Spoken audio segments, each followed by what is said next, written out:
सोलापूर जिल्हा परिषद निवडणुकीनंतर अध्यक्षपदाच्या निवडीपूर्वीच जिल्ह्यातील राजकारण तापलं आहे.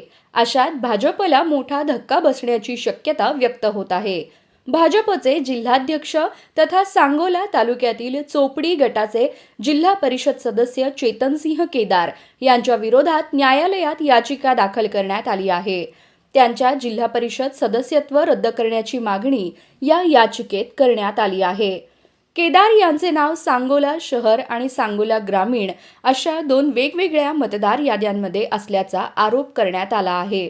तसंच दोन्ही ठिकाणची मतदान ओळखपत्रे स्वतंत्र असल्याचेही नमूद करण्यात आलं आहे. लोकप्रतिनिधी अधिनियम कलम 31 नुसार एका नागरिकाची मतदार नोंदणी एकाच ठिकाणी असणे आवश्यक आहे. या मुद्द्यावरून शिवसेना उद्धव ठाकरे गटाचे RY घुटुकडे यांनी न्यायालयात धाव घेतली आहे. चेतनसिंह केदार हे 2016 मध्ये सांगोला नगरपालिकेत नगरसेवक म्हणून निवडून आले होते. सध्या ते जिल्हा परिषद सदस्य आहेत. त्यांच्या पत्नी सुजाता केदार या सांगोला नगर परिषदेच्या विद्यमान नगरसेविका आहेत. या प्रकरणामुळे जिल्ह्यातील राजकीय वातावरण ढवळून निघालं आहे.